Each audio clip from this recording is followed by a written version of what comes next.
ನಾವು ಅಂದ್ಕೊಳೋದೇ ಒಂದು, ಅಲ್ಲಿ ನಡೆಯೋದೇ ಇನ್ನೊಂದು. ಸೊ ಅವತ್ತು ನಾವು ಜರ್ನಿ ಎಲ್ಲ ಮುಗಿಸ್ಕೊಂಡು ನಾವು ಬೆಟ್ಟ ಹತ್ಬಿಟ್ಟಿದ್ವಿ. ಸೊ ಇದು ನನ್ನ ಕಂಟಿನ್ಯೂಯೇಷನ್ ಬ್ಲಾಗ್. ಇದು ಸ್ಯಾಟರ್ಡೇ ತೆಗೆದಿರುವಂಥ ಬ್ಲಾಗು. ನಾವು ಅಲ್ಲಿ ಪದ್ಮಾವತಿ ಕೌಂಟ್ರಲ್ಲಿ ನಮ್ಮದು ಬುಕ್ಕಿಂಗ್ ಆಗಿತ್ತು. ಸೊ ಅದರದ್ದು ಕ್ಲಿಪ್ಸ್ ನಾನಿಲ್ಲಿ ಶೇರ್ ಮಾಡ್ತಾಯಿದ್ದೀನಿ. ಸೊ ಅಲ್ಲಿಂದ ನಮಗೆ ಈ ನೀಲಾದ್ರಿ ನಿಲಯಂದಲ್ಲಿ ನಮಗೆ ಒಂದು ಅಕಾಮಿಡೇಷನ್ ಅಲಾಟ್ಮೆಂಟ್ ಆಗಿತ್ತು. ಸೊ ಅದರದ್ದು ಕ್ಲಿಪ್ಸನ್ನ ಶೇರ್ ಮಾಡಿದ್ದೀನಿ. ಸೊ ಅಲ್ಲಿ ನಮಗೆ ಸಾಕಷ್ಟು ಕಂಫರ್ಟಬಲಾಗೇ ಇತ್ತು. ಪ್ಲಸ್ ಇದು ಬಂದು ಸ್ವಲ್ಪ ಎ ಸಿ, ನಾವು ಏರ್ ಕಂಡೀಷನ್ ರೂಮ್ಸೇ ಬುಕ್ ಮಾಡಿದ್ವಿ. ಸೊ ಅಕಾಮಿಡೇಷನ್ ಮತ್ತು ತುಂಬ ಚೆನ್ನಾಗಿತ್ತು ನಮಗಲ್ಲಿ.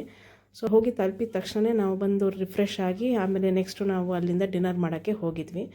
ಆ ಹೋಟೆಲು ತುಂಬ ಚೆನ್ನಾಗಿತ್ತು and good food. By the time ನಾವು ಅಲ್ಲಿ ಹೋಗೋ ಅಷ್ಟರಲ್ಲಿ 9:45 10 ಆಗಿಬಿಟ್ಟಿತ್ತು. ಸೊ ಇಲ್ಲಿ ನೋಡ್ಬೋದು, ಈ ಅಕಾಮಿಡೇಷನಲ್ಲಿ ನಮಗೆ ಬಾಲ್ಕನಿನೂ ಇತ್ತು ಆ್ಯಂಡ್ ಸ್ಪೇಷಿಯಸ್ ಆಗಿತ್ತು. ಪ್ಲಸ್ ನೀಟ್ ಆ್ಯಂಡ್ ಕ್ಲೀನಾಗಿತ್ತು. We could spend the night peacefully ಅನ್ನೋ ಥರದಲ್ಲಿ.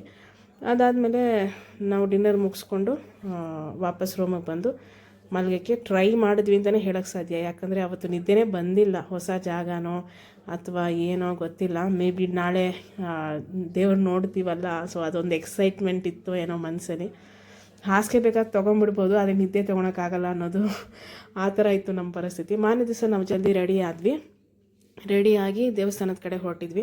ನಮ್ಮ ದರ್ಶನ 9:30 ಇತ್ತು. ಸೊ ಹಾಗಾಗಿ ಜಲ್ದಿ ರೆಡಿಯಾಗಿ ನಾಷ್ಟ ಲೈಟಾಗಿ ಟಿಫನ್ ತೊಗೊಂಡು ನಾವು ಹೊರಟ್ಬಿಟ್ವಿ.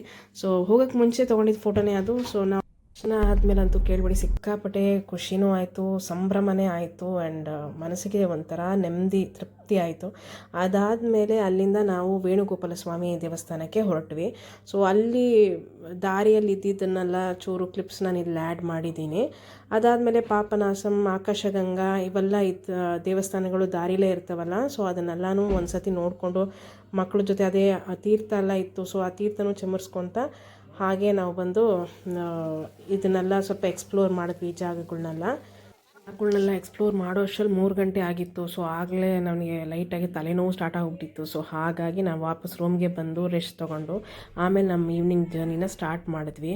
ಪ್ರತಿ ಸತಿ ತಿರುಮಲ ತಿರುಪತಿ ದೇವಸ್ಥಾನ ನಾವು ಹೋಗಿ ಬರೋವಾಗ ಅದೇ ಒಂದು ಹಾಡಿದೆಯಲ್ಲ, ಅದೇ ದಾರಿ ಅದೇ ತಿರುವು, ಈ ಪಯಣ ಮಾತ್ರ ನೂತನ ಅನ್ನಂಗೆ ತುಂಬಾ every time we have so many like ಎಷ್ಟೊಂದು ನಾಸ್ಟಾಲ್ಜಿಕ್ ಮೆಮೊರೀಸ್ನೆಲ್ಲ ತಿರ್ಗಾ ವಾಪಸ್ ಬುಟ್ಟಿ ಕಟ್ಕೊಂಡು ಪ್ಲಸ್ ನ್ಯೂ ಮೆಮೊರೀಸ್ ಮಾಡ್ಕೋತಾ ನಮ್ಮ ನೆಕ್ಸ್ಟ್ ಡೆಸ್ಟಿನೇಷನ್ ಇದ್ದಿದ್ದು ಶ್ರೀಕಾಳಹಸ್ತಿಗೆ.